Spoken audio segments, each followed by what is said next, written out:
Good people, what's up? What's good? You guys are listening to your favorite podcast, Connecting the Dots. It's your boy Caleb Smith. It's me, Kimmy Coco. We got a special guest in the building.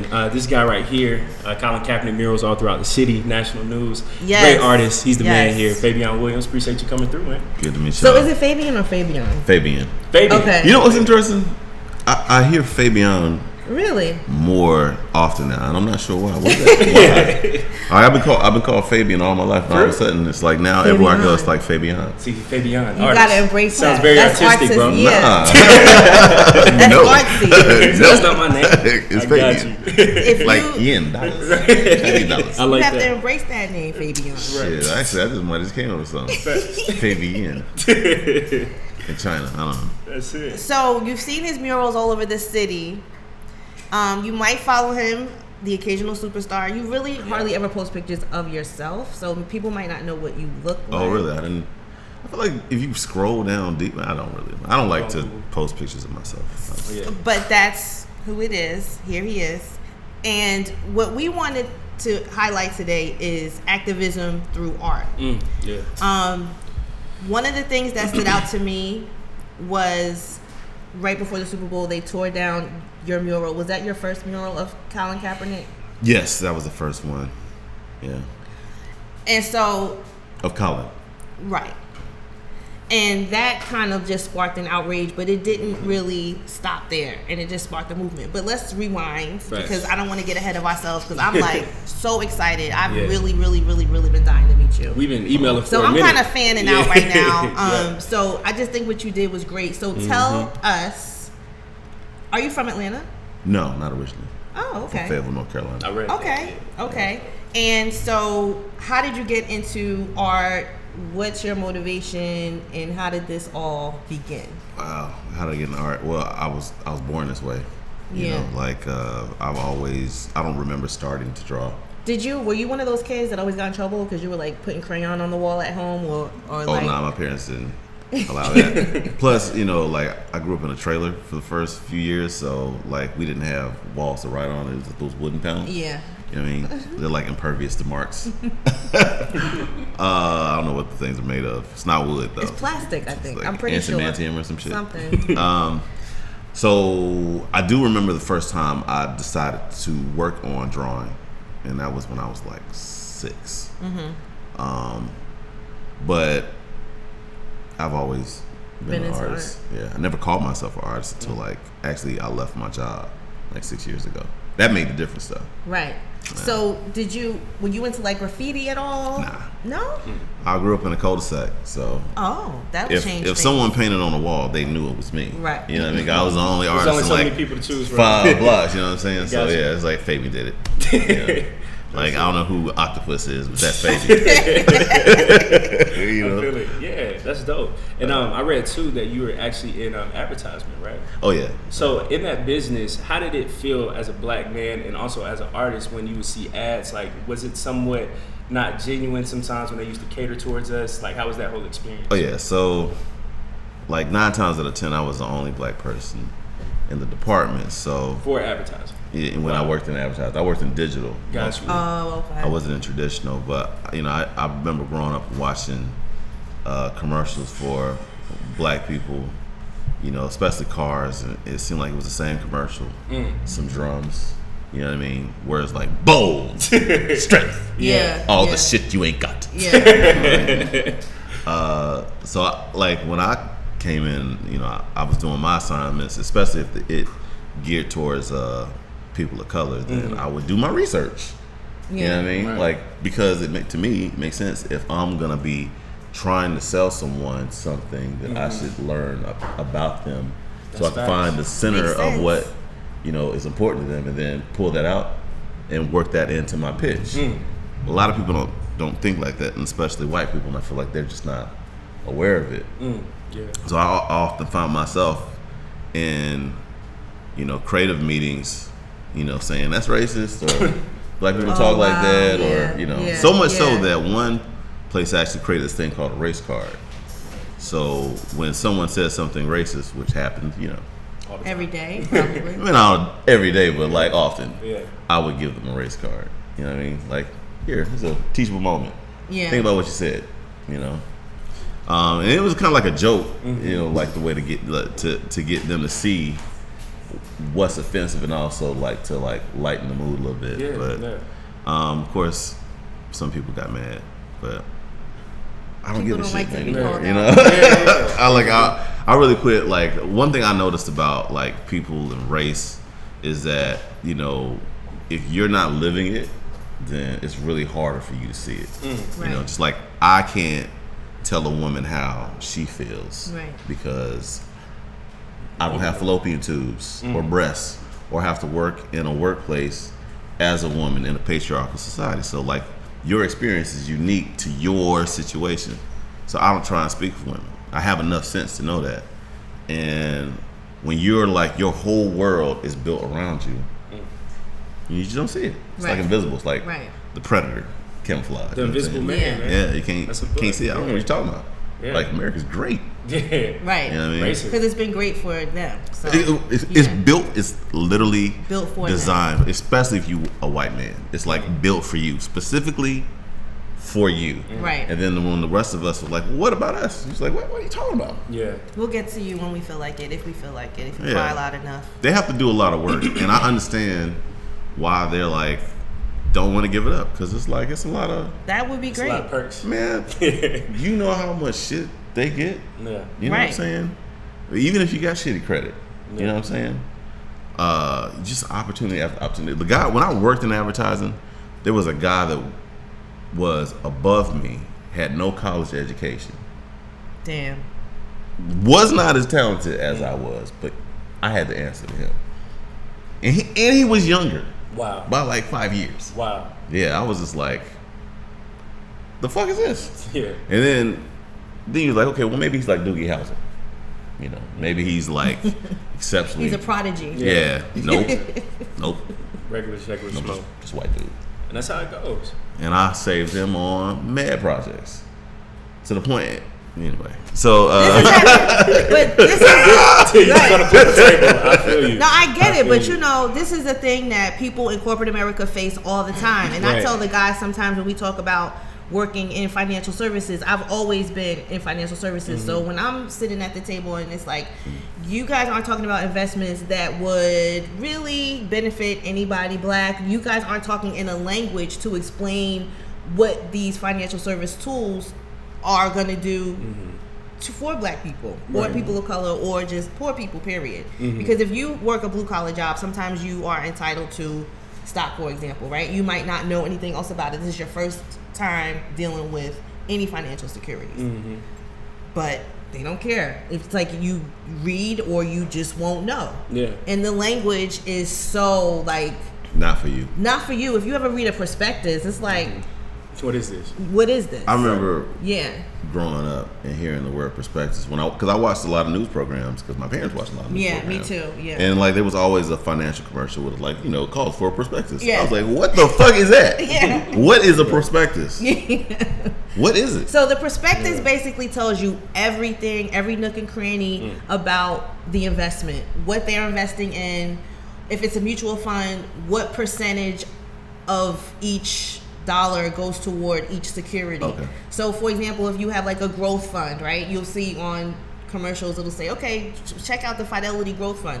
So the growth is saying like the money's going to grow, so they'll usually invest in small companies that are growing, hence the name growth fund, right? So you get to see in the prospectus how much of the money is going into what company and how much is going toward fees and how much they think you're going to get back and how much if a dividend is paid, and if you get to vote for the people that are involved, if you are a shareholder, it just explains all that. But when I tell you the thing is like 400 pages, oh wow, yeah, because it gives you every detail, because the government said that they have to give that information to shareholders. Do they read it? Right. They're betting on you not reading it, so they send you stuff like 400-page prospectus. Try to hide it in the book. Right. But I mean, if you read it, it's in there, and you can't say you didn't know. So that's the thing about it. So when you are ready to invest, you have to be prepared to do some research and read. When I worked back in college, I interned for this agency that designed prospectuses. Yeah.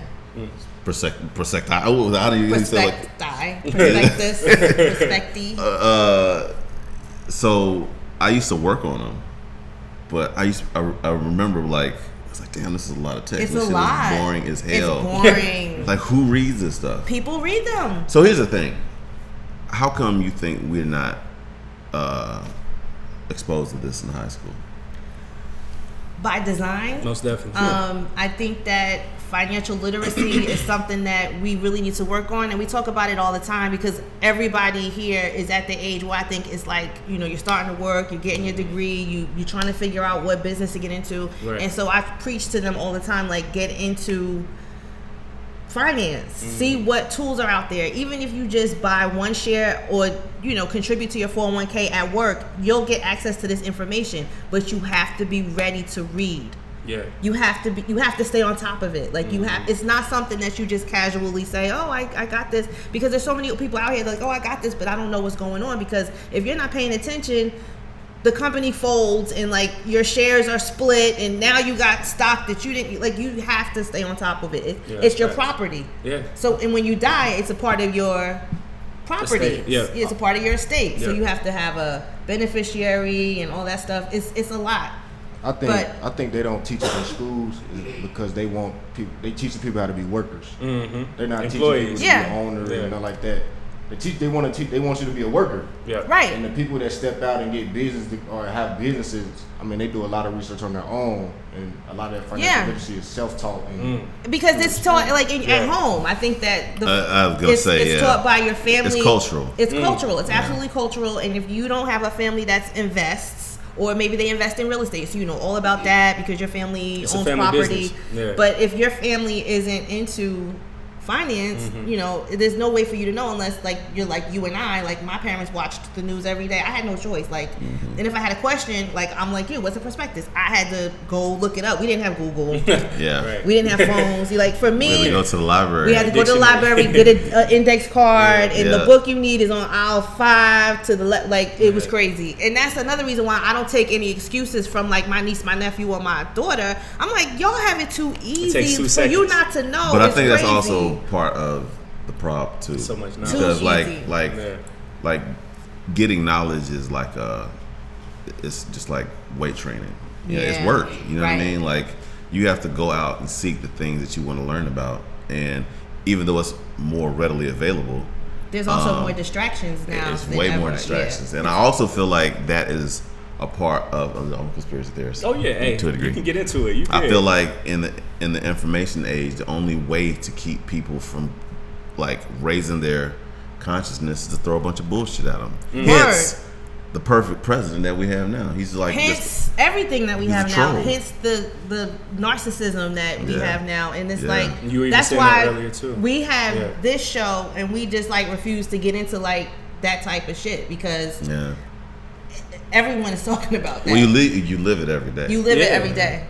So now that we know more about you and who you are and what you're into and how your mind works, how did the murals come about? What inspired you to do that? Because that, let me tell you, I'm anti everything. People that watch the show know I'm the boycott queen. Like, I don't need none of this shit. You know what I'm saying? Like, so when everything was going on with Kaepernick, I'm like, yo, y'all still watching football out here? Y'all crazy? You know what I'm saying? I'm like, yo, they showing you who you are. You're still giving them your time. You're still like, you spend, and this is another thing, a problem that I usually have with on Sundays, how it's like, it's cultural, I guess. You know, that's what men do. They watch football for the whole damn Sunday, right?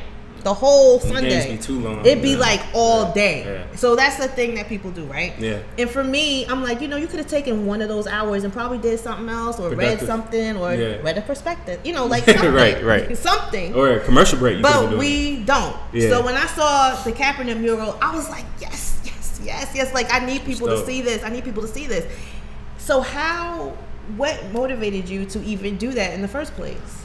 Well, it started really like 6 years ago when I left corporate America, and I was really interested in doing murals because some of the guys that I felt like were emerging talent in Atlanta was Brandon Sadler and Paper Frank.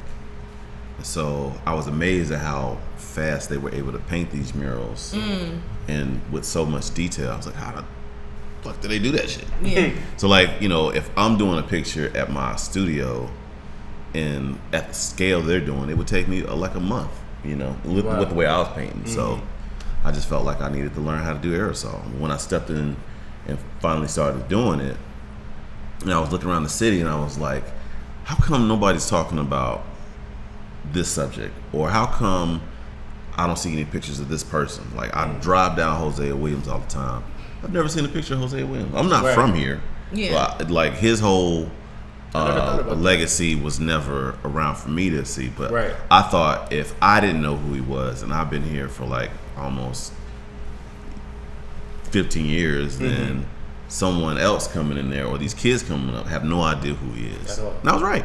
Yeah. So I started like painting murals of historically relevant people in the civil rights movement. But I worked in advertising, so I know, you have to make things interesting for people to stop and pay attention. So I just started like playing with different styles and different looks, and just really putting something up and seeing how people react to it. So what was your first one? Was it of?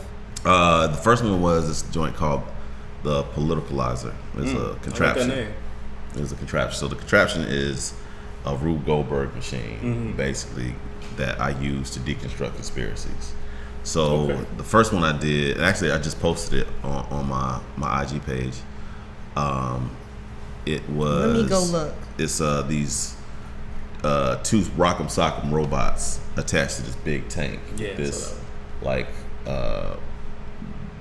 donkeyfant. It's like a donkey and an elephant with a snake nose. Oh wow! Very detailed. Oh wow! And it was controlling the robots. Meanwhile, there's this fishing pole that's yanking $1 out of this guy's pocket. And to me, that's like what cable news is right now. You know what I'm saying? It's just like it's a setup between left and right, and it's really like ESPN.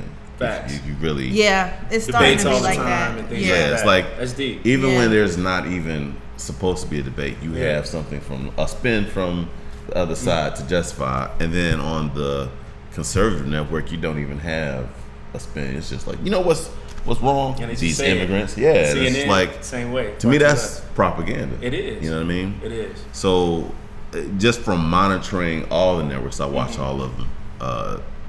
Except Fox News. Fox News is hard to like take down. But I used to watch all of them. I did too. I used to do that. But I just realized it's like y'all not even trying. You ain't even trying to be accurate. It's part of the You're aim. not even trying. It's part of the aim. Well, yeah. I mean, it's like Fox News is basically acting as state-run media. Yeah. MSNBC is like for the left, and CNN is both sides, but with a slant towards the military. If you pay attention, CNN is very much like whenever there's war, they take over everything. It's like it's stop, drop, and watch. Focus on this. Yeah, it's like it's interesting. So anyway, I'm looking at it. The game of politics is just like it's a distraction, obviously, and it's like to extract our dollars from watching the bullshit or not paying attention to the hustle that's coming. Wow. For instance, like the Iraq War. I just happened to be on my Facebook feed, and I saw that this woman testified for the Armed Services Committee, or basically the branch of the government that controls bids in the Pentagon. So when Halliburton was under, when Dick Cheney was vice president, he was not supposed to do any business without Halliburton because he supposedly dropped that position and became vice president. Well, like $7 billion from the government no bid contract went to a subsidiary of Halliburton. Wow. During the Iraq War, and she was like, "This is wrong." Like It's a money game. Yeah, and then she got demoted and got put on in some office cubicle. And basically, the only reason she didn't get fired is because she was like the highest position in that branch that you could be. So they couldn't fire her, but they demoted her and moved her away. And so he got away with $7 billion. Yep. That's a lot of money, man. His company. Now, we're not even talking about $6.7 trillion that the Pentagon has no Lost. account for. Like it lost. Yeah. First of all, like I want everybody at home to like pull out a calculator and figure out how many zeros is a 6.7 trillion. You have to keep pressing. Yo, Yeah. that's a lot of money. Right. Yeah. How do you lose $1 million? It's gone. Yeah. They don't have any way to track it. How do you lose 10 million? How do you lose 100 million? How do you lose 1 billion?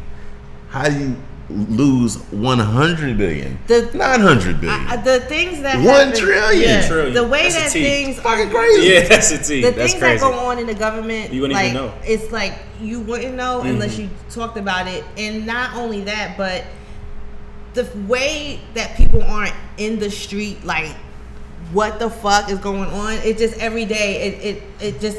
I'm just surprised. It's all distractions though, Kim. But like there we are already got so social many- media, we have music, so it's like I'm not focused on that. Between you Yeah. know, positioning yourself in every picture, and the onslaught of the fascination with Trump, Exactly. to the like never-ending list of environmental shit that we got to deal with. This is just news we're getting, not any The shit solutions. that we It's don't just know, like yeah. yo, That's you know, facts. like I just read that like with like 2 billion tons of ice or some shit just melted the Yeah. other day. I was like, yeah, Wouldn't even know about it. See? You know, Everybody's When did that getting happen? lulled to sleep. and then you look and see that article was last year. It's like, Wow. oh shit. Right. That's amazing, huh? Yeah. Right. So I'm like, And it's just crazy too, man, because art actually reflects life all the time. So Yeah. it's like through your work and what you're doing, are you trying to bring more attention to things through art? Because if I'm driving through Hosea Williams and I see something like your mural, and I'd probably take a step back and be like, damn, what is that? So then you already got my attention. Just Well, like that.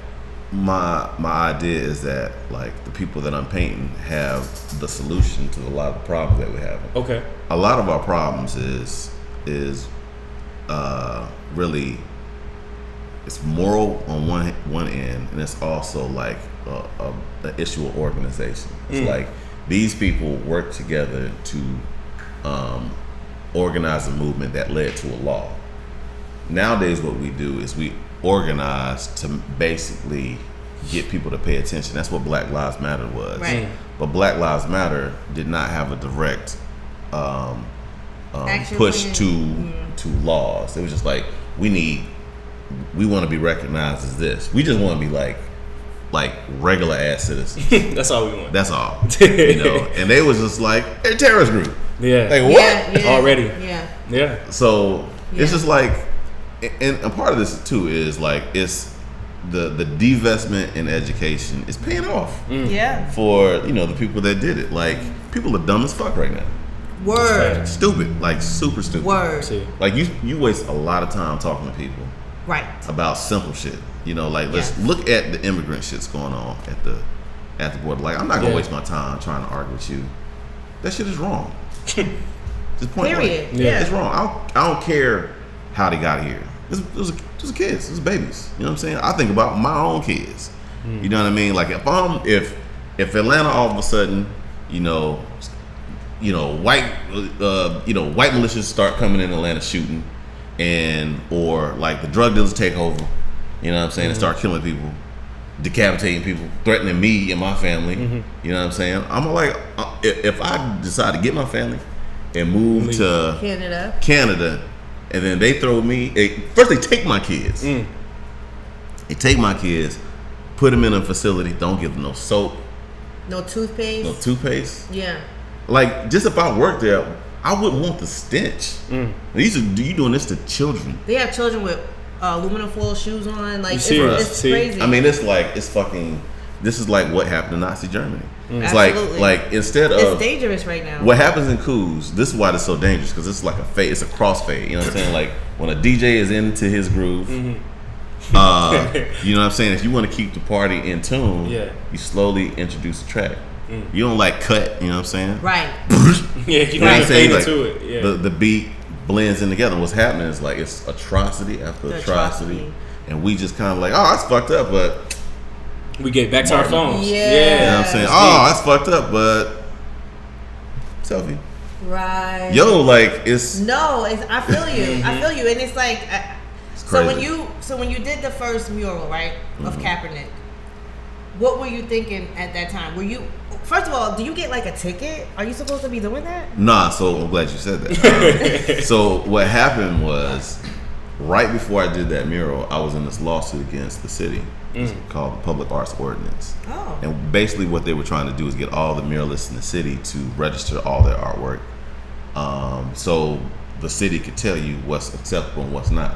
And what I was like, first of all, if I'm doing a mural for a business and the business person hires me to paint the mural, what the fuck does that have to do with the city? Wow. Y'all didn't pay me. You didn't help me get the money faster. You absolutely added nothing to this equation. So why are you telling me what I should paint? And if I own the building, why would I have to answer to you when I own it? Imagery is power, man. Yes, it is. What the problem this is true. Yes, but it's like, what does that have to do with the city? Nothing. Right. So we filed a lawsuit. It was me, Peter Ferrari, Yo-Yo Farrow, and this guy Grant Henry, who owns Church Bar, Sister Louisa Church Bar. So we won, and when we won, I was like, city can't do shit. So if I pull up on a spot and the owner's cool, or in the case of the Kaepernick building, owner is not taking care of the building. Right. It was just the building. It was just a white dead building, right? It's been there for like, from what I understand, like at least a decade. There's a hole in it. It's like it was an 8-foot hole in the roof. Yeah. Nobody cared. Yeah. No. It was like a post for albums and concerts. You know what I'm saying? So I was like, nobody's gonna really stop me, especially because I'm in the West End. And across the street from there was Morehouse Athletic Center. And on the other side, there's another mural I saw, like right before they tore that one down. There's like just paintings. Yeah. Well, that got added after the fact. Okay. That building was like, nobody really did anything with it. Right. So I just painted. One day I just pulled up and I painted a picture of Kaepernick because at the time it was obvious that Kaepernick was not gonna get picked up. And I was like, one, this is fucked up because all he did was basically point out the fact that the country has racist policies against people of color. That's it.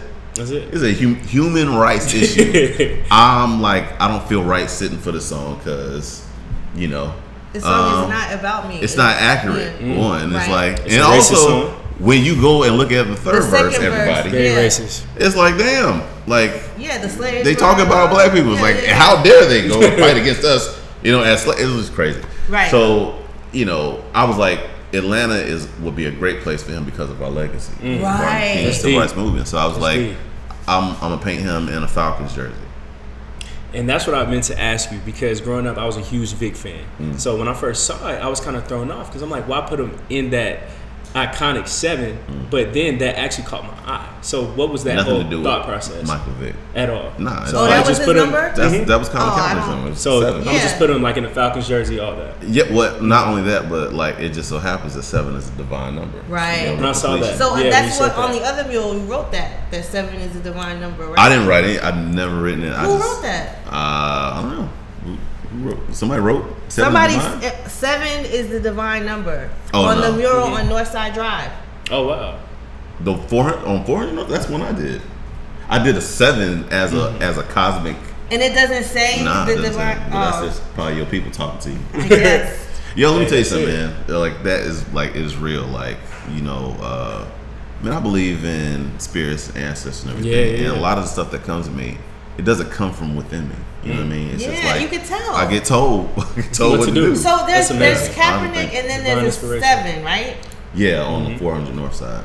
That was the one I did after. That was the first one I did after the building was demolished. So, did you boycott the NFL? That's a good question. Yeah, I haven't watched in years. At least So 2 years. you did that mural. It gets torn down right before the Super Bowl. Let me tell you, when I saw that mural, I cried. The first one. Because I was just driving down the street, and you know how strongly I felt about that, right? But it spoke to my spirit because I knew it came from a place of, I get what he's doing. Look at what he's doing, y'all. Facts. Like, I need everybody to see what he's doing. I need everybody to understand why Kaepernick is doing this. And I felt that too. But a way to express that, I mean, I do it on the show, but like, to me, that's art. Where that was coming from. So I was just like, man, somebody gets it. You feel me? Like, that's facts. So one of the subjects we were saying was activism through art. Most definitely. We've seen Ava DuVernay do it in her movies. We've seen you do it through your murals. And like when something you have a real strong connection to it, like you have about activism, do you think that speaks louder than us out here with our picket signs or us on these podcasts or, you know, these posts on social media? Do you think that speaks louder? That's deep. Well, you know, like protesting has its place. Right. But I feel like we have to get more creative in terms of how we approach the issues. Because at the end of the day, emotion is really what's going to drive most of the people. And emotion. Yeah, like and that's what, you know, the conservatives have figured out. Yeah. That's why I like Trump's base is emotional. Yeah, like the children. Fiery too. Yeah, they get mad as hell. You know? So it's like I feel like I have to make an emotion. The same way I used to do when I worked in advertising. You know what I'm saying? It's like you manipulate emotions to sell products. There you go. What I'm selling is a different America.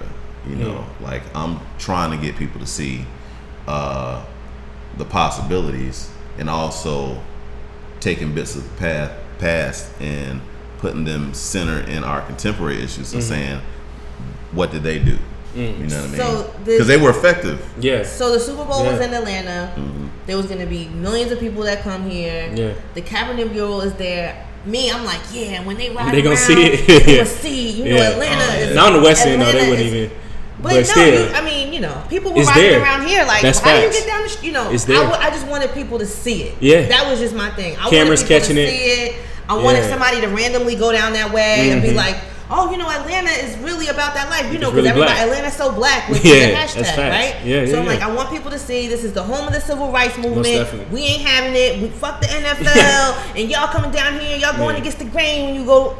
And they tore this shit down. Like, a couple of days before the Super Bowl. 2 days before the Super Bowl on the first day of Black History Month. Yeah. I was pissed. And you said that you weren't sad, but you were shocked. How did you find out that it got torn down, first of all? Okay, so I was going to another interview with NPR down the street for another mural that I did on this community kitchen. Okay. Marty's.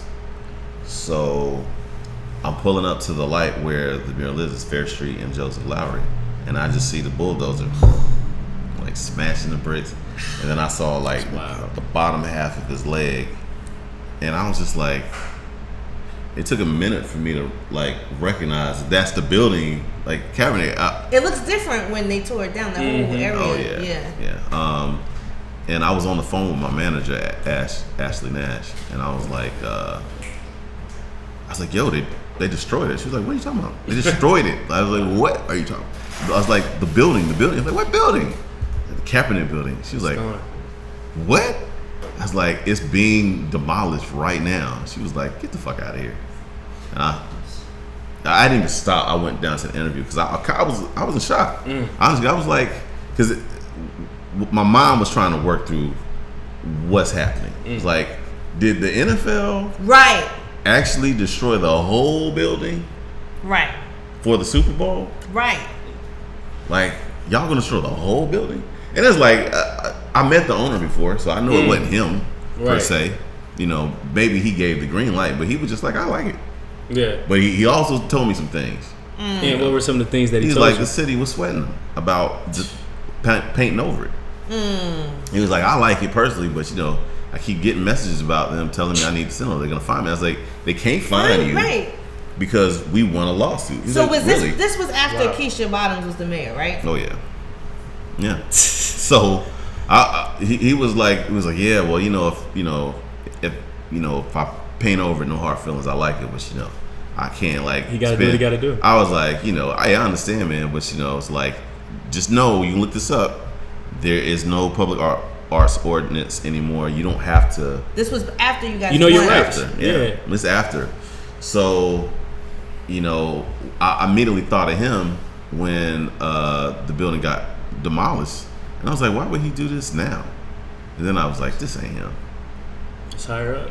I was like, yeah, this is like. And then I was like, the day, it was February 1st, Black History Month.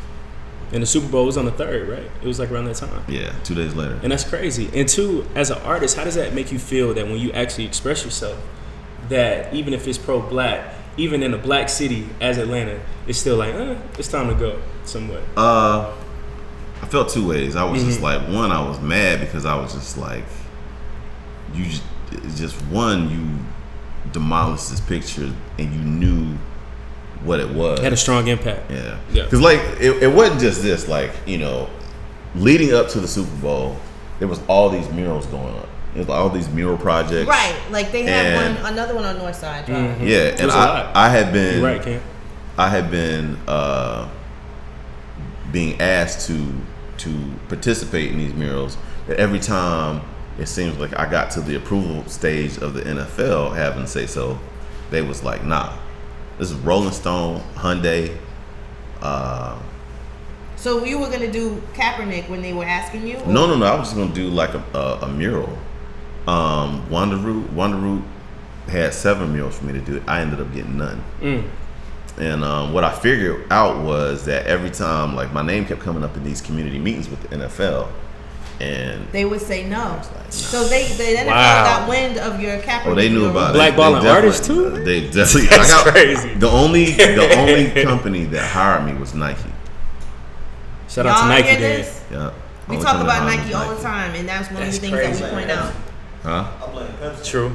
They did the whole walk through the whole city, like made sure we did media for the Super Bowl. You know what I'm saying? So like a lot of things we was finding out was like Coca-Cola signs had to come down throughout the whole city, like that clock, that Coca-Cola. Oh yeah, I remember that. Yeah. So there's a lot of things that before Pepsi even wanted to.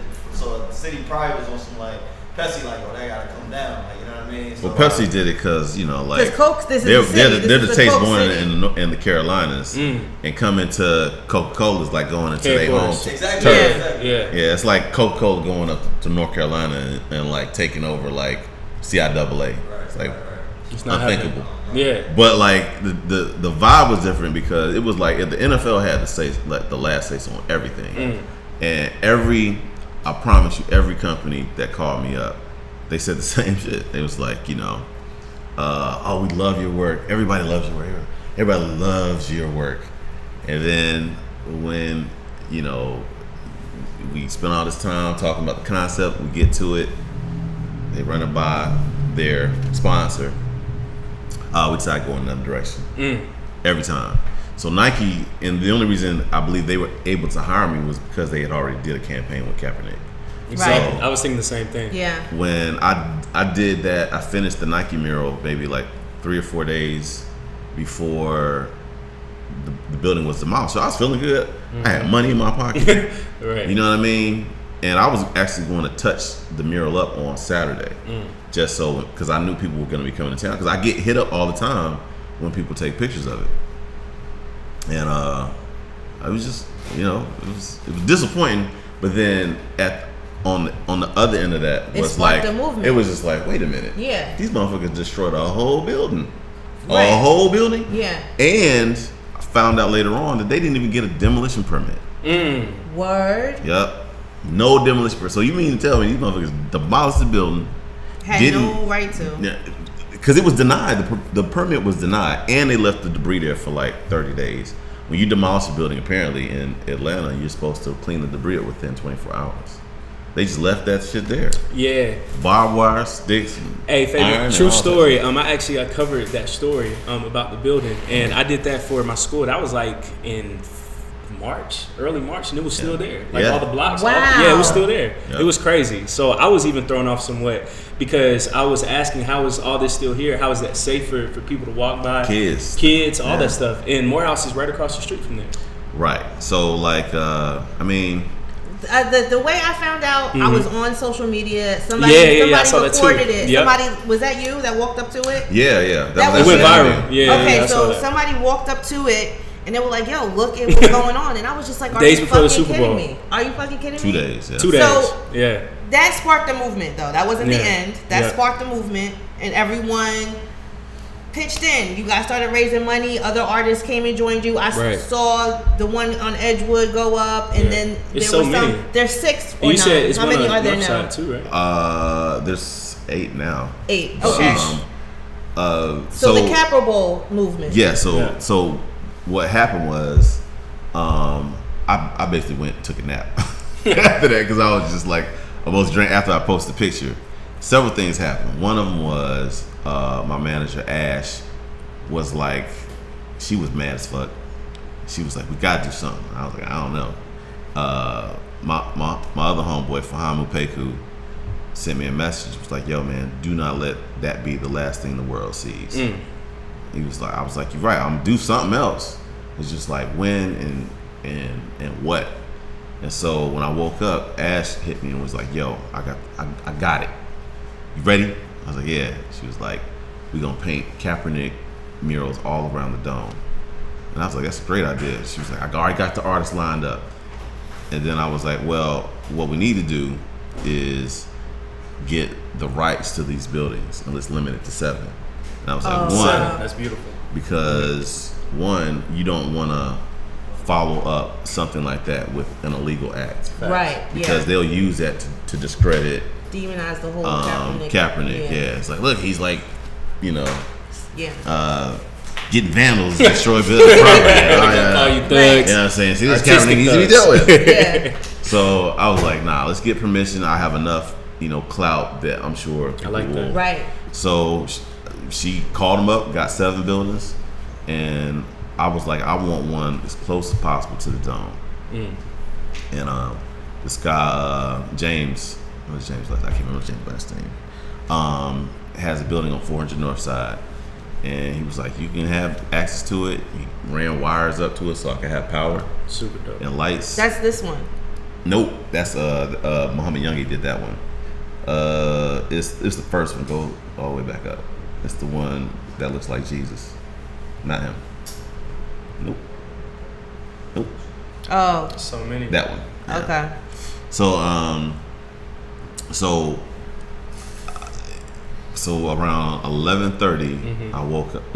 1:30, I woke up and we went down there, and I painted it. Finished around 5:30. Took a picture and posted. On the 3rd day, he rose from the ashes to the masses. Woo. That's dope. And I posted it, went home, went to sleep. I woke up 2 hours later, and Blown up. the whole shit was just going around the world. And Wow. it was like my phone was blowing up. Yeah. The Canadian broadcasting company and some people from Germany was calling, trying to get interviews. Wow. And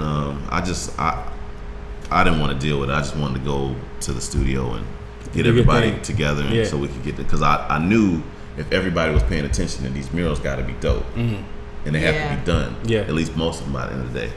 So Ash, who was mad at me because I wasn't supposed to post yet, just went to work and started like creating like a sort of like a post record of what was going on, because people were like hitting her up trying to figure out what to do. People like really intense about helping, and so all the artists came together. People donated paint. People donated money, supplies. I mean, their bodies, like they just came out the woodwork. Like, it just people they come had a all party. over. Yeah, I and saw it was that. hashtag Capra Bowl, and Yeah. every time they came together, I was just like, this is That's so dope. wonderful. Yeah. So how did Kaepernick find out about all this? I was thinking the same Well, thing. he's too. been watching my feed for a minute.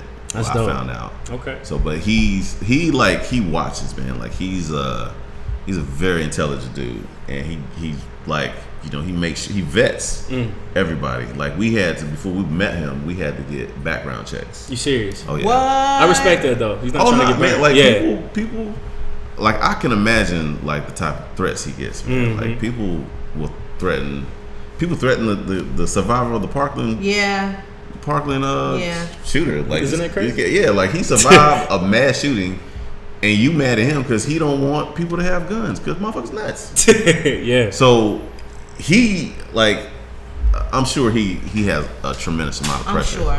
coming out of him, and he doesn't want to align himself with no phony. Yeah. Right. So you got background check? Oh yeah. I mean, so you met him in Atlanta, or did you go? Baltimore first. We flew us up to Baltimore, and we went to a Know Your Rights camp, and painted like 3 pictures for him to have at the camp. And one of them sold actually to this guy out of Kentucky. Did you get a shirt? Yeah, Know Your Rights. I'm gonna frame mine though. Yo, like. Did he sign it? Nah, but he signed like 3 of the pictures that I painted, and a cap that I lost. I know. I got a question. Did you get to like talk to him about NFL stuff in a sense? Like, did you ask him about what was going on, and you kind of go into that? Yeah, I mean, like he's like, agent's still not returning his calls. He's in great shape. He trains just like he would if he was playing. He's ready. He's ready to play. Wow. But like he's a pariah to the league because of what he stands for, and not to mention, man. And I feel like I can say this because you amongst your family. Yeah, I mean, I grew up in a military family. Yeah, and the military plays a role in this, I believe, because what you find out is that those patriotic celebrations that you have before games now, like the military pays for that. Mm-hmm. Yeah, So it's really like him disrupting a very expensive campaign for the league. You remember when you were growing up, it's like, you would have the Pledge of Allegiance, but it was just like, it wasn't recorded. You know what I'm saying? It wasn't on TV. The game would start. You talk, the commentators would talk, and you start the game. Now it's just like this big patriotic celebration. You got the jets flying over. Yeah, all that. But all this started in like 2008, right? It was like I'm not sure when it started. It was after 9/11. Yeah. Oh, well, that makes sense. Yeah, Around that time, yeah. So, that's crazy. So yeah, I mean, like honestly, man, I feel like America has always had a fascist element to it. Like there's proof of that. There's this film that just came out called A Night in Madison Square Garden, and it talks about like this Nazi rally, like over 50,000 people attended it, and this is like in 1938 or so. Wow. So we've always had a fascist element, and I believe that we really haven't been right since Kennedy got assassinated. Because after that, I mean, it went to Lyndon B. Johnson, and then Nixon, and Nixon was responsible for a whole bunch of fucked up shit. War on drugs, the insurance, war on drugs. Yeah. A lot of shit got fucked up because of Nixon. Yeah. And the first thing that Trump did when he came into the White House was put a picture of Nixon up. You know what I'm saying? Like it's like none of this is new. To be honest, like when World War II ended, we got a lot of Nazi scientists, but I don't think it was limited to scientists. Project Paperclip, right? Yeah. We drafted a few prominent people from the Nazi scientist community, but we probably got some of their social scientists as well. Wow. Because I mean, what's happening in Germany happened in Germany before World War II, and what's happening in America now is like propaganda. Exactly the same. Yeah. You know what I'm saying? And I'm starting to see a lot of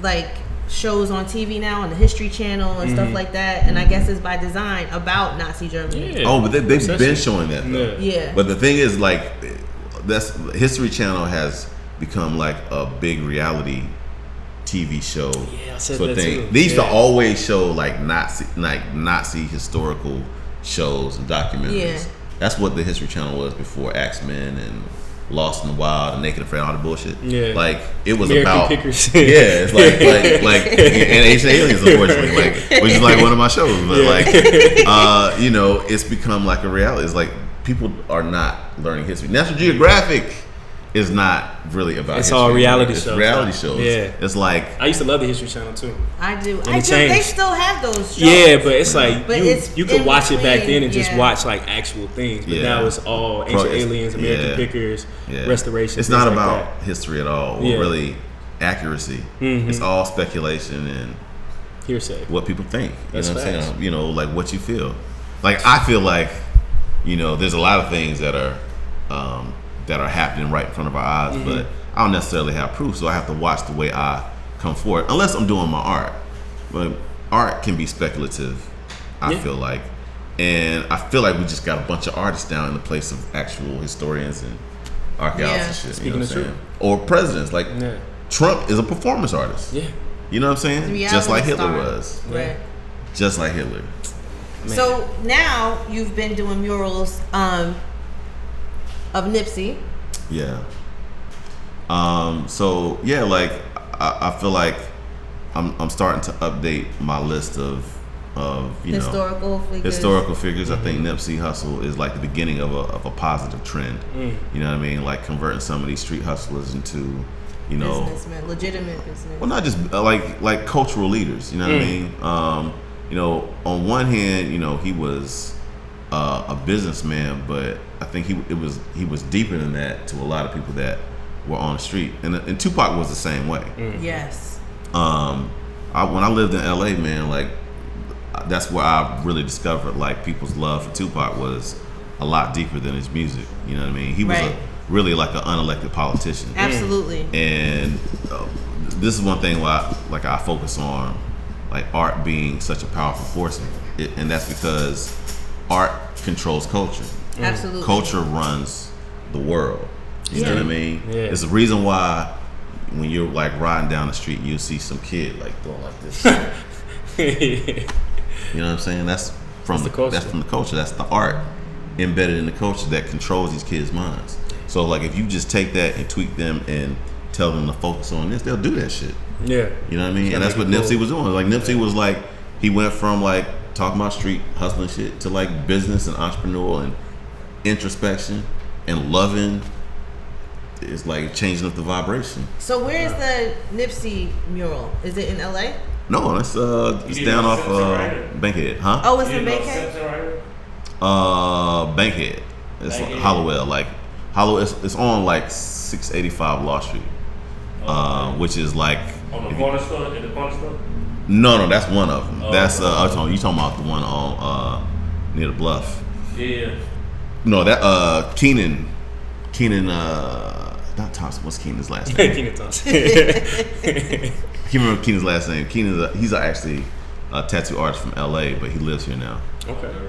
He did that one, but me and JR Outlaw did the one off of Hollowell, Bankhead.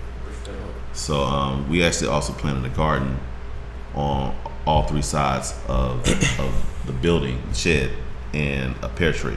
So my newer work is focused on creating edible vegetation around the work that I create. So sort of like a guerrilla botanical garden. Yeah. I like that. But like, the things that I'm painting are gonna be overtly pointed to Black people because one, we need it, and two, we need to consider like our food, because I feel like a lot of that is a lot of our problems stem from us eating the wrong things. And keep in mind, I'm saying this as a person who eats terrible.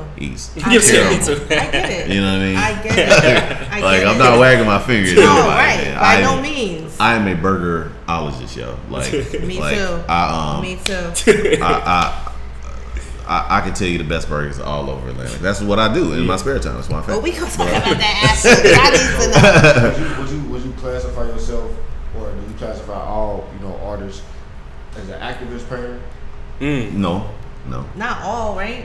I mean, what is an activist though? And I say activist because you're pushing the message. You got Colin Kaepernick, you got Nipsey Hussle, and it sounds like you're pushing the message. Even with the first, what was the first one you said when you first moved to Atlanta? Hosea. Hosea, like those type of people. Yeah. It seems like it's the unsung heroes of the culture. I'll say that. That's what it is. I mean, I don't know, because I feel weird about calling myself an activist because I don't really look at myself that way. You know what I mean? I say it now because it's like so many like people say it all the time. That you're an activist? Yeah, but I just look at it like I'm doing what. You're an evangelist. I do feel like I'm more so like spiritual. Because like I was raised in the church, and like when people were shouting and carrying on, I was actually paying attention to what Jesus actually did. Right. Yeah. And even though I don't technically believe in Jesus, like being a real person, I identify with the general message. Teachings and things like that. Like not doing shit to fuck people over. Right. Treat people how you want to be treated. Yeah, or like and if that's what people call activism, or I'll take it, then cool. I think I look Just at be it your as best self. evangelism. Yeah. I mean, just to have something bigger than yourself. Mm-hmm. Leave a mark that's bigger than you. Yeah. Yeah, I mean, I am no saint. You know what I'm saying? I have done a lot of things. I fight people. You know what I'm saying? Like I will fight you. I do this in my spare time. I don't have a gun because I'll shoot a motherfucker. Like I will. Me too. But like, I do realize that in order for the world to be a better place, and if I want a better place for my children, then somebody got to do something about this bullshit. Yeah. You know what I'm saying? And I feel like we're at a point now where it's like I don't feel like we have a choice. We have to. I'm kind of amazed that people can just kind of go on and just act like this shit ain't happening. Me too. When I'm painting murals, like the sun hurts. Yeah. Like it stings. It's not the same sun we grew up with. It's not. The shit feel different. You know what I mean? Like when I keep saying this, in October of last year, I was working on a mural at Morehouse, which I still have finished. Sorry, Morehouse. I was like, my skin was like, felt like I was being stung by bees because it was so intense. And it was like October, late October. Wow. You know what I mean? And I was just like, any minute now, it's going to get cooler. Nope. It was hot as shit in October. It was like 90 degrees, 92 degrees. And it wasn't a regular 92. It was weird. It felt different. And that's what I started feeling afraid, really afraid for my kids. I'm like, I don't know how much longer I got, but yeah, I'm not gonna be outside like that. But my son likes to be in the yard. You know what I mean? Just run around and stuff. And I look up at the sky and I'm like, yo, his kids may not be able to enjoy that. And so I'm like, the opportunity is now for us to fix a lot of this stuff. So you feel the urgency, and yes. I think that is a level that is. If you're tuned in spiritually, you feel the urgency. So you kind of vibrate on the level, like your vibe is your tribe, right? Yeah. So I think that I felt that connection when I saw your murals, and it spoke to me, and it just said like, you're not the only one that feels this urgency. Like you have to put it out there, and you have to make it so that people see it.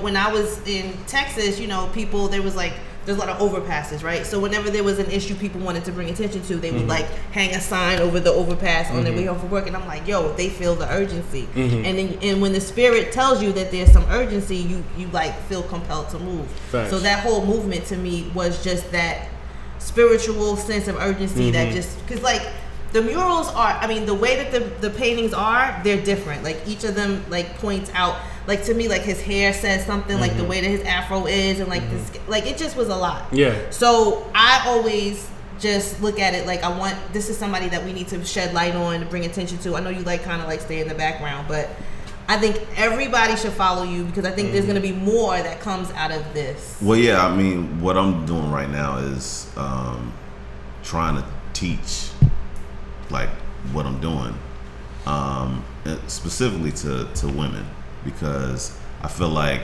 women's voices are going to be the one that's really going to shift a lot of this. And honestly, like I feel like the world that's coming, it's like going to be two ways. It's going to be either dystopian or utopian.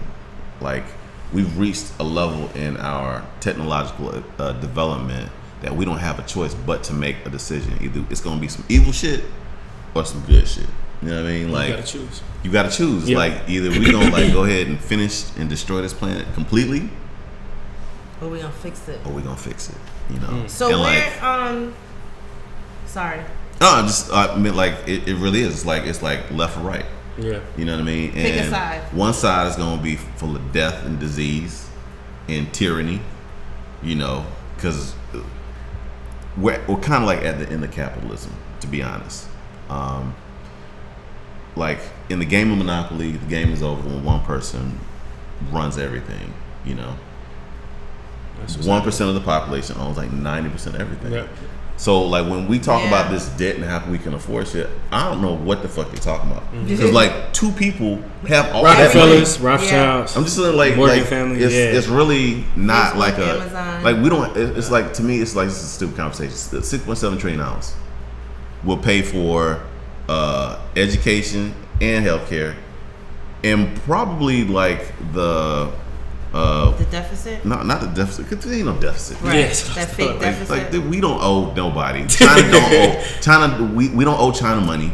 Yeah. You know what I mean? Like it's somebody here that has all that money. Right. You know what I'm saying? Like this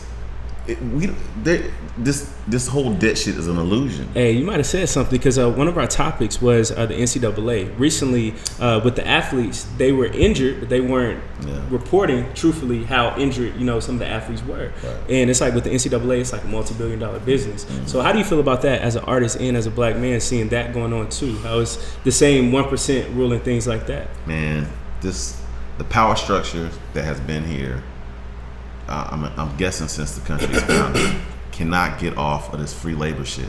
They can't. It's like they're addicted. It's like I mean, I can't. It's insane. Mm-hmm. You know what I'm saying? Like at the core of it, it's like hoarding power. Mm-hmm. And when it comes down to like paying NCAA athletes, of course you need to pay them. It's fucking stupid. But they make so much money by not paying the students. Yeah, students. And like the students are mostly black. Yeah, so 90%. It's like it's slavery. It's just like the shit keeps like just like transforming. Hot locking. It's just like it's the same thing. Over and no matter how you dress it up, no matter how many different So uniforms even, you put and on Kim, it. you remember we were talking about this with Kyle Lowry, KD, him being injured, but them saying it's a calf strain, that was but so he really fake ruptured to his me. Achilles. Like the whole time, Right. I always thought You it was already his knew. Achilles. You even from the told me that. beginning. You I was even told me that. They're downplaying his injury, Facts. and they keep threatening to bring him back. But I'm like, clearly it was worse than what they said it was Facts. initially. So right? Fabian, do you feel that even if a black athlete, even if they're being paid millions upon millions, but the owner, he's worth billions, and he's even called an owner, do you think that it's still a form of slavery? Because some people can play devil's advocate. I'm sorry you asked him, but and say no. I mean both. Trump. They can be like, well, he's still getting paid. Day, like, these athletes don't even want you to call the owners anymore. Like, what's Adam going Silver? on? He even said that he's going to change that. Yeah. I mean, it's a derivative of slavery. You know what I mean? Like all of it. It's all of this. Like sports is an art form in itself. Like all things, like all art is a reflection of another thing. You know what I'm saying? It's a theatrical interpretation of a life situation. Like golf, for instance. Golf is the reason why business people love golf so much is because the terrain is like the path of business. I never knew that. You know what I mean? That's interesting. Oh, wow. I mean, I never thought about that. Your perspective. Yes. From like me playing, like not even playing golf, just talking to golfers. The way they explain the course is like you'll never beat the course. Wow. You just react to it. Wow. And try and get the best outcome. That's business. Like as an entrepreneur, getting up, having no job, no security net except my own self. I have to like every day. It's like it's a new problem. But once you learn how to like navigate the system, the rewards are great. Wow. But you have to like learn how to like fine tune your stroke and get the ball where the hole is. You're not necessarily going to hit the hole in one. Hardly ever, if ever, but you'll get it around the hole so you can like navigate. Be in a better position to put it there. That's heavy, man. That's golf. All right. Yeah. Basketball, football.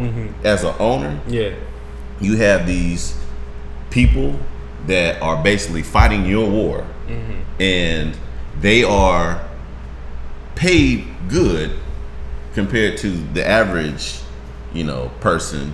But they still have to answer to you, and they sacrifice their bodies and their time to move the ball to win for you. And you get the credit. So basically, even if you're just thinking about it from the grand scheme, even just having a job is a form of slavery. All of it. It's all like similarities of. And the thing about it is that at the top, the people that own these companies, they stay there. You know what I'm saying? That's true for years. Yeah. Generations. Generations. That's fact. And what do we do as people laying on the bottom? We strive to be like them. So what do we do to be like them? We do what they do. Wow. I'm just saying. So Fabian too, man. One of the things I've been noticing lately, me and Sid, we were talking on my girlfriend, and last week we saw something. It was a guy, Dre Baker. He got drafted by the Steelers. I love the Steelers, but after he got drafted, one of the things he did was he bought his mom, I think it was like a new Bentley. His mom was already wearing like Ferragamo, the Gucci's, all that, right? And he hadn't even got his first game check. He just got his first advance rookie contract deal. Through art, is there any way that we can become more like financially literate, more entrepreneurial? I mean, just seeing again, like he's my age, like 22, but he's already blowing his money that fast. A fool of his money shall soon part ways. And Kim, you remember you always tell me it's about culture. Fabian said the same thing, and I think from the music that we listen to, the environment, what we see, we always think, hey, I gotta wear this belt, I gotta wear this shirt, these sneakers. So how can we change this narrative somewhat through art? Well, what I've been doing is I've been going to kids and talking to them about the future, and trying to get them to envision a future that is more fair and balanced, like not like Fox News fair and balanced, but like fair, but like utopian. Like yeah. I like to say the word utopia now because we have we've only really seen one utopia in the last 30 years, and that's Wakanda. It got destroyed in the next movie. Dang. You think about that shit. Yeah, it did in Avengers. I forgot about Yeah, so like the thing about I want people to understand what art is. Art is basically like the blueprint for the future. It's like how you see what's coming. We see like future seers as, gypsies with a crystal ball. That's not what it is. The future is in movies, it's in books, it's in paintings.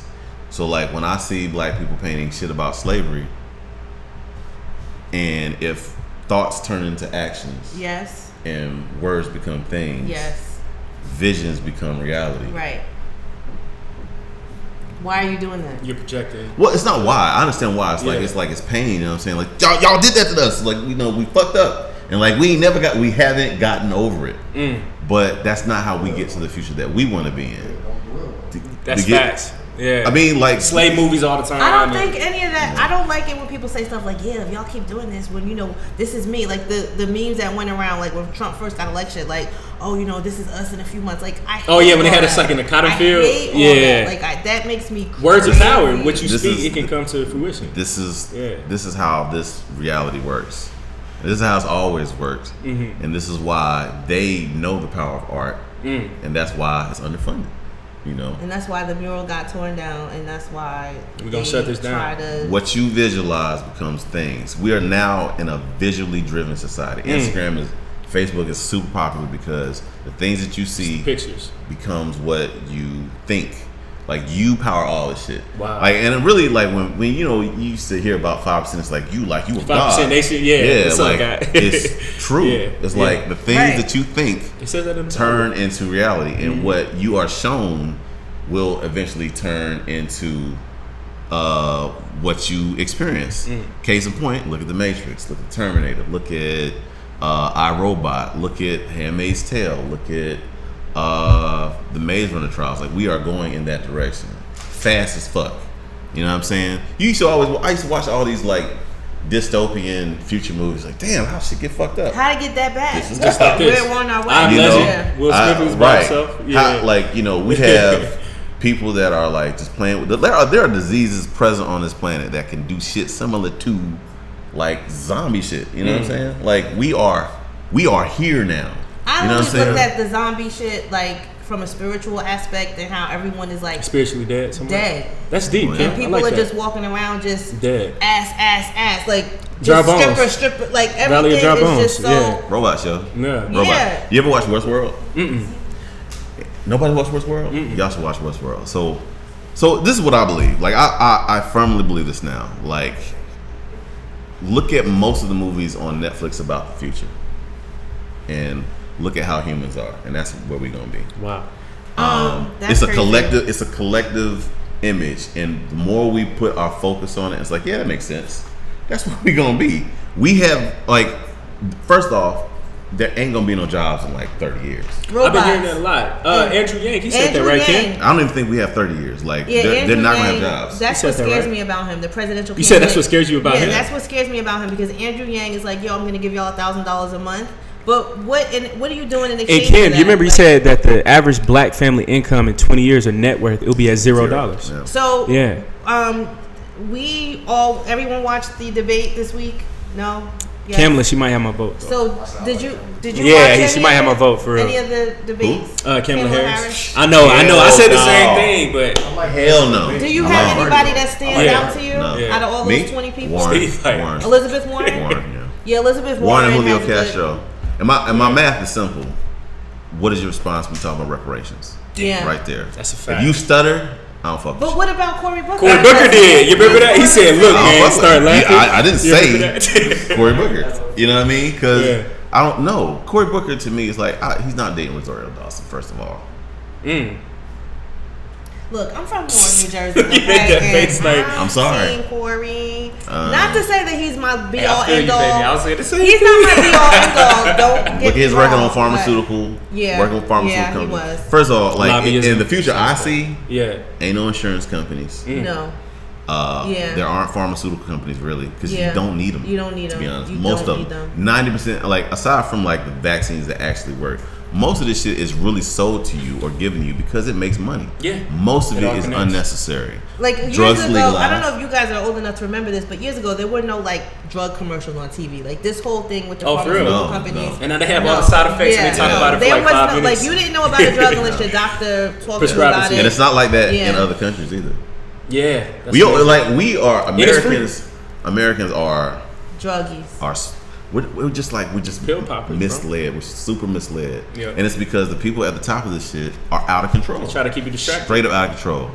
So money is not gonna be money in 30 No. years because nobody's gonna have jobs. And if you think about it, money really doesn't even exist. Exist. Like No. all my Doesn't. money, it's on a card, but I don't have a physical cash Well, in my now with hand. cryptocurrency taking Exactly. over, it's going to be a whole Cryptocurrency different. Somebody is can some take it away bullshit. like that. Yeah, I don't like it, but Cryptocurrency is literally a computer sitting in a room solving an algorithm. yeah. Wow, ones and That's zeros. it. There's no Ones and zeros. backup. That's it. There's no regulation. But neither is money though. Yeah. Wow. We don't have our money is based on basically the illusion of our Network. success.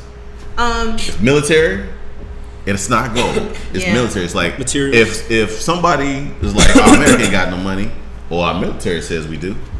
That's it. That's it. That's all. So another thing happened this week that I wanted to touch on really quick. The Supreme Court said that you can't ask about your status on the census this time around, and they also said that they don't want to get involved in the whole gerrymandering thing, and they just want to leave it up to the states He already to rolled his decide. eyes. And so, what do you think that, especially here in Georgia, because Georgia is one of the most heavy gerrymandered areas Georgia is weird, in isn't the it, Kim? South. Like the way the districts are weird. set up is weird. Yeah. The governor stole the election. Yeah, he did. Wow. So, what do you think that's going to mean for the future of politics, being that it kind of marginalized everyone? I mean, you can't really say blame it on the Republicans because the Democrats have been found guilty of doing some gerrymandering as well. You can blame. It's different though. It's like it's sort of that like it's bad on both sides. Like Yeah. no, like one party is clearly about some cheating. Yeah. Like opening. Cheating, North Carolina straight up. Oh, yeah. is like one of the main. That's where I'm from. So like. North Carolina A&T is one of these Yes. victims of the gerrymandering because about that's that. the Yeah. largest HBCU I think in the country, right? Wow. But North Carolina A&T, the Split in half. redistricting of the school is going to split the campus in half. Yep. And that really marginalized a group of young black voters. 18. Young black people, you guys are the target of everything bad. You hear me?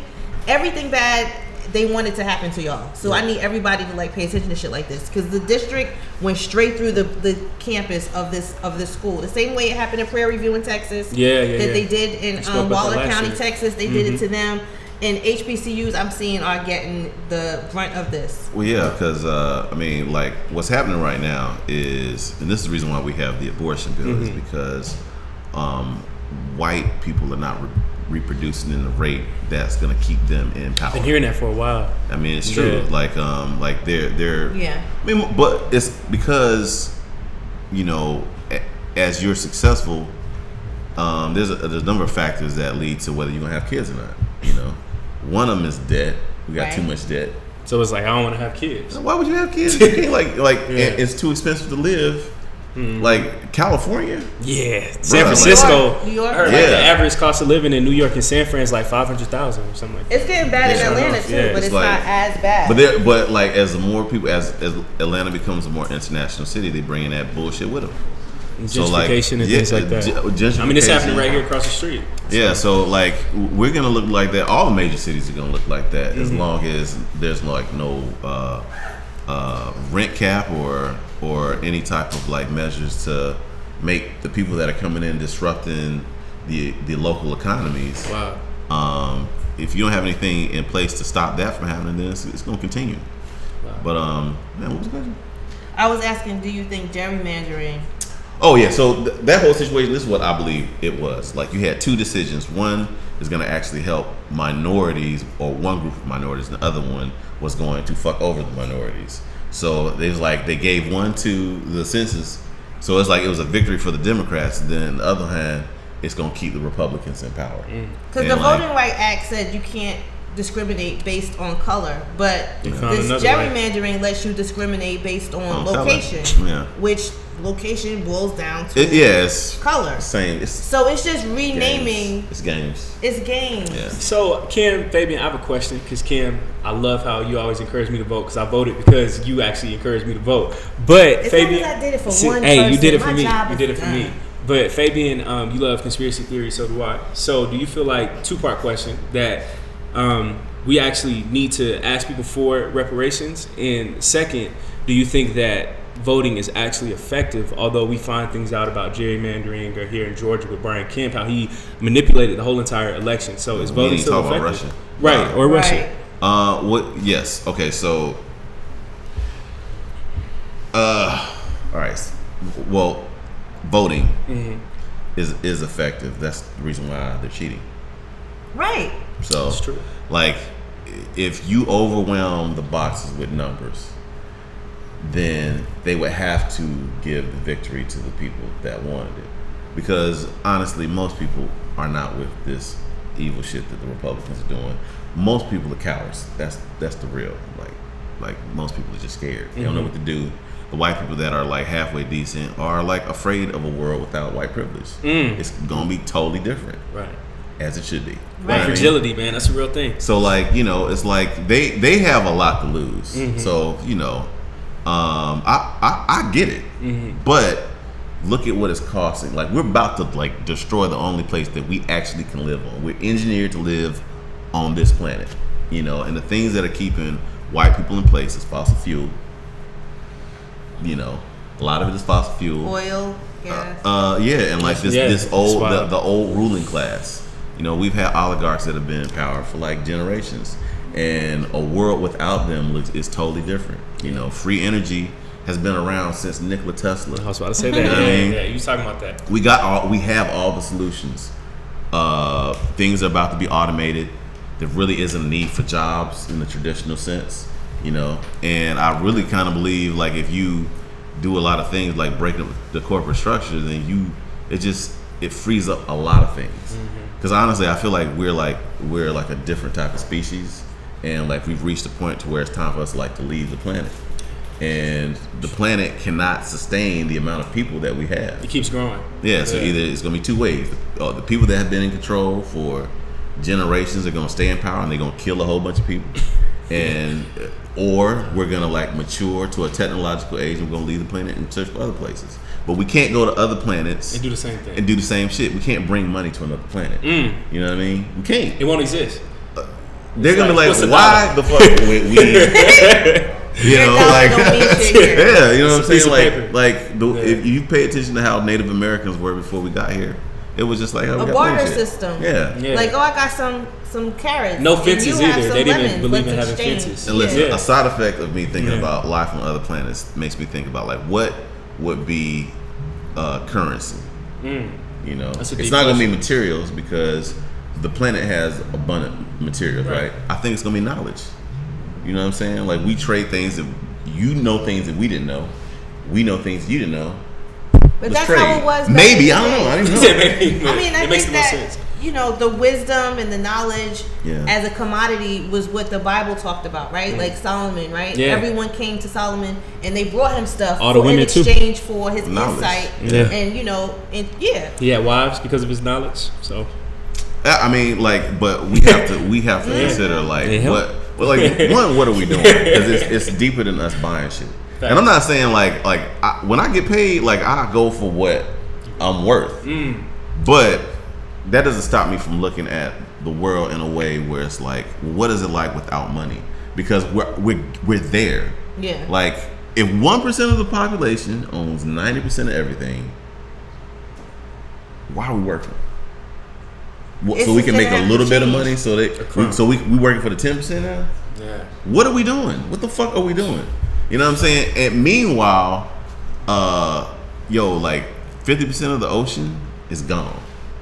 Coral reefs are like dying in mass numbers. You cannot have life in the ocean without the coral reef. You know what I'm saying? Like that's like the bread and butter of life in the ocean. And that's why you start seeing like dead zones. You start seeing like Whales washing up like crazy. So and I'm not even on here on some world's coming to an end. It's not coming to an end. It's just real. I mean, it's just changing, and bringing these things are coming to our attention. You Yeah. think, it's like the warning sign, and the earth is going on. So, have you ever heard of the Georgia Guidestones? Yeah. The I Georgia think so. Guidestones. Georgia I think Guidestones, so. yeah. So it's like an hour away from, maybe 2 hours away from Oh here. yeah. Like there's the this guy, he wrote the thing on the stone about the world coming to the end or something like that. Well, they don't know who actually commissioned it. There, Okay. it's signed R.C. Christian, I believe Rothschild Christian, which R.C. is like Red Shield. Yeah. And that's another conspiracy. But like it basically says keep your numbers below 500,000. Yep. Yeah. It was 500 million. I think it was 500 million or 500,000. It was Something like that. But it's yeah. it's in like 7 different languages. And it says the same thing. Keep your numbers below this and live off the land or some shit like that. Oh, wow. To me, it's like something that's going to be there because it's a monolith. It's built for cataclysm, right? So like after the planet is destroyed, after whatever's coming, this thing will still be there. And then the people that are too ignorant to know, they'll be able to read that. they'll be able to read that. And think, oh, well, I guess wow. the gods, because like scary. Like the Ten Commandments. Yes. yeah. So like this, it's been there for like 10, 20 years. So, one thing about the people in power is that they have a long game. Everything that's happened with gentrification, the packing of cities, that started in the 70s. One of my collectors studied under the guy that helped write the plan for modern day gentrification, and he wrote that in like the mid 1970s. Right? So, we're at the end of that report that he came up with,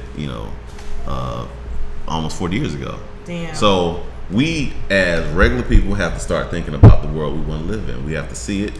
We have to, and not like on some I'm a black futurist. Like like specifically what is our relationship with robots? Where does like intellect stop? Because this is the thing about creating AI. If you give something power of self and intellect, you have to give it its freedom. I can't ask this AI that is now a free thinking individual to do shit for me unless it wants to. Otherwise, it's a slave. Damn. And that's just creepy. And all it's gonna do is look at humans' history with slavery, and it's gonna make a decision. Eventually, it's gonna rebel. It's gonna get smarter than us. Yeah. You know what I'm saying? If you look at the bell curve for artificial intelligence, it starts right here, and then it just. This movie on Netflix about that. I forgot the name of it, but it was really good. It was just like that. So we're now like they're gonna do it. Yeah. It's the next step. They're gonna do that shit. So my thing is like if we're creating a god basically, and we don't have our shit together, it's a wrap. So like I said, we only have 5 minutes. So Fabian, man, thank you so much. This interview, I learned a lot from you. Yes, for me everybody, too. So We can follow you on Instagram. Where can we follow you? All the good stuff. Because as everybody well. tags you when they take a picture of these murals. Do you get mad? Always. Do you want us to stop doing that? No. Okay. I mean it's cool. Like Yeah. it's also how you measure the success of one piece, so you can take what you've learned How it and affects apply. other Yeah, it's research. That's true. And I don't mean to be all doom and gloom, man. Like I do believe there is going to be a better future, but it's not like you sit down and watch it happen. You gotta make it happen. Yeah. The same way they using all their resources to make you see a fucked up future, then you have to use your God-given power to create the other version of that. You know what I'm saying? And it's like, it's hard to see. Like, trust me, it's hard seeing a positive future because you are given so much bullshit. But eventually, you get pieces of it, and then it builds bigger and bigger. And then I'm starting to see it, you know. But I have to figure out as an artist how to like introduce it to everybody else. So y'all won't think I'm just this crazy ass motherfucker. You know what I'm saying? When Nikola Tesla was talking about like the future that he was talking about, he was Everybody like, thought he was crazy. the mad scientist trope came from him. Oh wow. You know what I mean? And this is the guy that is responsible for the technological age. Like it all came from Nikola Tesla, damn near. You know what I'm saying? Yeah. Like he created remotes. You know what I mean? AC/DC power. Like we would not be in this. We would not have any of this shit without Nikola Tesla.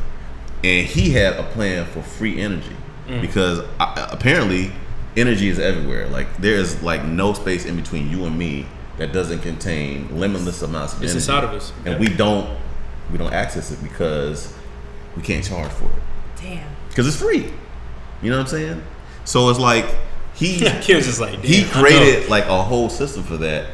And the guy that was funding his operation was J.P. Morgan, who was an oil guy. Not a coincidence. Oh, yeah. And he was like, well, how are we going to make money? And he was like, you're not. It's free. Cancel the program, destroy the towers. All this shit is like public knowledge. And yet I think there's like one or two movies about Nikola Tesla, but indirectly about a person that was like Nikola Tesla. But they don't make movies about this guy. And when you read about him, it's like, why do we not have a movie about this guy? Amazing. Like he was amazing, what he was a scientist artist. And the same way I work, where I just like think of things and it comes to me like it's given to him. Like he worked in the same way. It's like it's visions, and then he just like would view it in his mind and then would create it. It's like prophetic, yeah. Yeah, like he was an artist. So he's not taught in schools. Yep. You know what I mean? You gotta like go basically on the back YouTube channel. See the car. Oh, a Tesla. Then you Google it. There may be like a handful of documentaries on Netflix. Yeah. There's a movie that has his character in there, but it's not him. It's called the Illusionist. Oh, I think I heard about that. Yeah, there was two movies, Illusionist, and there was another movie that had Edward Norton in it. But like they're sort of like referencing Nikola Tesla's work. I think David Bowie played Nikola Tesla in it. But they don't say his name. Yeah. There's another movie that just came out about Nikola Tesla, but it wasn't about Nikola Tesla. It was about Nikola Tesla's beef with who's the guy that created the light bulb? Oh, Thomas Edison. Right. And Thomas Edison didn't even create the motherfucking light bulb. That's crazy. You know what I'm saying? Yeah. He just patented it. Yeah. You know what I'm saying? So like it was about Thomas Edison and what's the Westinghouse? Got you. Their beef, but not about Nikola Tesla. Nikola Tesla was a side character, and that is why you know that the people that are running these massive, it's like it's to keep y'all motherfuckers dumb. Damn, drop them. Well, you guys gotta do some research. Hold on, Jay Black. I got one last person. Okay. You kind of touched on it, but you didn't get to it. You said when they asked the candidates about reparations and they stuttered, you automatically turned off. We kind of talk about on the show like what will our ideal reparations be? So what would your ideal reparations be? Damn, that's a good question. I've been thinking about it. It's like part of it is like a relief of debt. Part of it is like shares in companies that are still around that benefited from slavery, and if they go away, I don't give a shit. Policies for free education. I don't know how you could have land, but a lot of it would handle how police officers and like law enforcement integrates with African Americans. I would put a clause in there for African Americans to be involved in the CIA, as well as all government structures that deal with national security, because those machines have historically been aimed against us. Like it's like real integration in some areas, and kind of like segregation in some areas, because we need to heal. You know what I mean? And we need to have a chance to build. I don't know how many towns have you heard that were ran by black people in the early development of this country that would like destroy it because of success. During Reconstruction, So it's like part of it is like leaving us the fuck alone, right? And then the other part is like integrating us in areas of power. You know what I mean? And of course in a way that's like fair and balanced. So we don't turn into tyrants. I don't want black people to like get over the suffering and turn into what they're trying to run away from. I don't want that either. I don't want more. I just don't want more evil. I want fairness. And I want like harmony, you know what I'm saying? And the reason why we don't have that is because, I mean, honestly, the people at the top of the shit are just evil. They're not showing it. They're evil. There's so much stuff that like I categorize as just evil. You know what I mean? And it's just evil. It's like some of the shit is just evil. So, it's evil. Wow. Where do you? So tell everybody where your murals are so they can take a picture there. There's one on Northside Drive. There's one on Edgewood. I got like 20 some murals. So no. It's like that's a loaded question. And actually, I'm gonna put them up on my website. Okay. All of What's them. your website? Occasionalsuperstar.com. Occasional Superstar on Instagram. Follow him.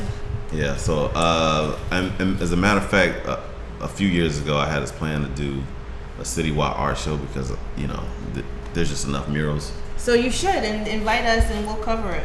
That's a great idea. I actually appreciate that help. See, a lot of them I actually have to touch up because a lot of the murals I painted with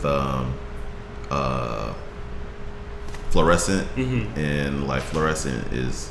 It wears off. It wears off. Yeah, the sun is like bad on fluorescent. So, and a lot of them I didn't coat, so I have to go back and paint them and then coat them. So. Well, we're gonna keep up on what's going on with you and tell everybody. And like we said, follow him on Occasional Superstar. It's on Instagram. I don't know if you have Facebook or not. Yeah. And occasionalsuperstar.com. And when you see the mural, you now know the spirit behind them. Facts. And thank you. Yeah.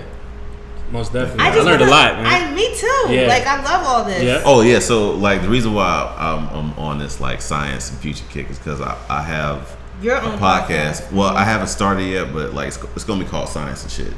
And as a matter of fact, I just opened up a IG page called Science and Shit.